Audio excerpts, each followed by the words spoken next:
Hi there, welcome to Word on Wednesday. Why Word on Wednesday? Well, if we're honest, by the time Wednesday comes round, most of us have forgotten what we engaged with at Gathered Worship on Sunday.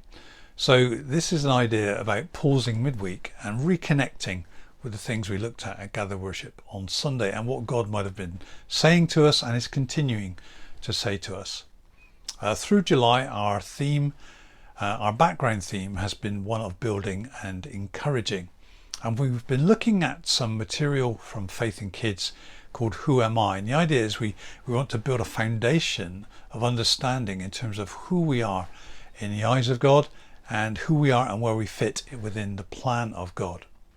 This Sunday was our all-age service and we were looking at the theme of I am forgiven. I am forgiven. And to do that we engaged in Luke's Gospel, chapter 15, and a very well-known parable, that of the prodigal son, the lost son. Now, interestingly, the parables have a context to them, and it's the context to them that gives them their weight, their kind of point and their power. And right at the beginning of chapter 15, we see that Jesus is getting it in the neck from the Pharisees and the teachers of the law, because he is mixing with tax collectors and sinners, those who are kind of ritually unclean, not up to the mark. And the Pharisees are very clear, this should not be happening. There's a very definite them and us, and the Pharisees want that them and us to be maintained. And what Jesus does in the parable is kind of holds the big heart of God breaking out in the world against their own small-mindedness of their religion. What we have is in the two sons, the two people groups kind of reflected, if you like, in the parable. The sinners and the Pharisees, those who have kind of wandered away and those who are trying to maintain a kind of self-righteousness. And this whole issue of God's favour comes up. If you know the story, you'll know that the younger son wants his inheritance. He doesn't want to be under the rule and roof of his father, and he goes off and wants to do his own thing. It doesn't go well for him, and he ends up kind of destitute and comes to his senses and realises any hope of the future lies in returning to his father and kind of hoping that his father might forgive him. He's very open to the fact that there might be consequences, so he's willing to go back and be a servant to his father. But what happens is the father sees him coming and goes out to greet him and reinstates him. There's acceptance, there's forgiveness, open kind of arms as it were, and he's reinstated as a son. And that sounds great until the older son gets to hear of it, and he's not happy at all. And he says to his father, you know, I've not disobeyed any of your orders. I've been slaving away for you all these years.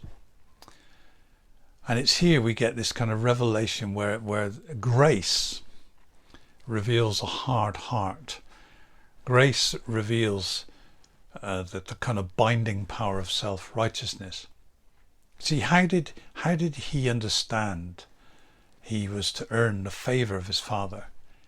It was by, grinding out this kind of duty, grinding out, serving his father to earn his favour. And he was so angry that the younger son had received this grace and forgiveness, and he hadn't earned it.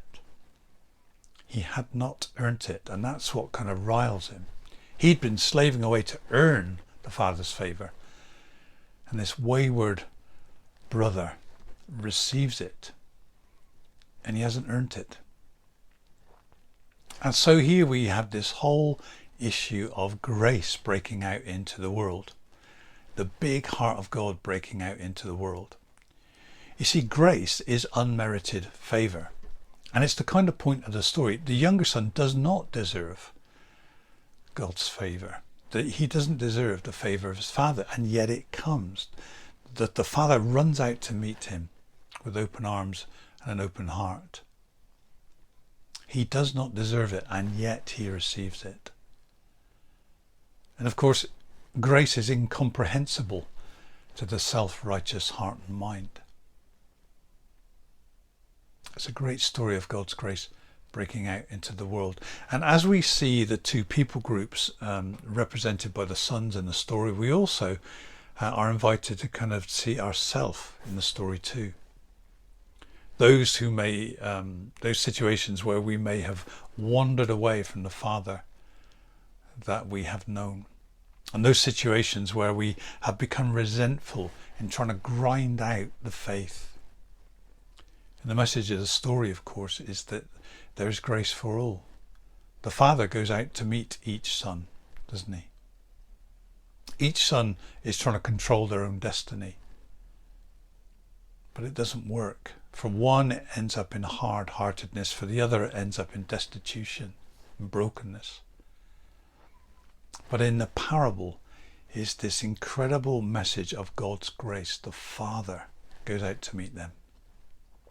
There's a great encouragement here, because just before the parable about the lost son, there are two other parables about a lost sheep and a lost coin.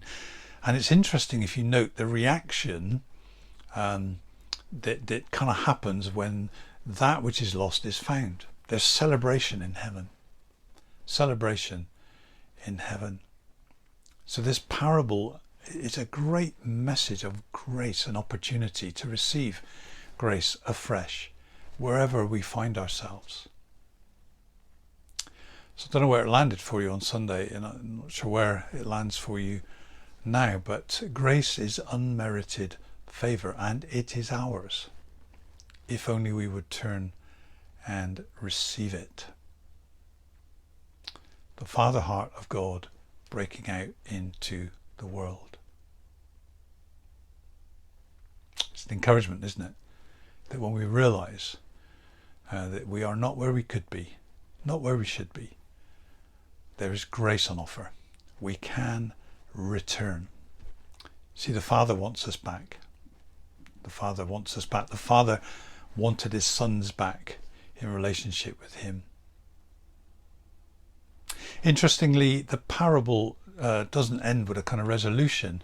We're not told what the response of the older brother is. There's the invitation to come in, says his father. Come in and celebrate. But we're not told what he does. It's left open-ended. And it's because it invites a response from those who read the parable. What will we do in response to the possibility of grace and relationship?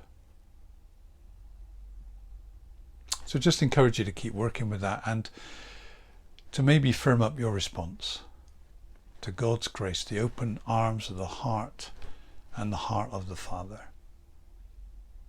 So I hope you enjoy the rest of your day, and may God bless you richly.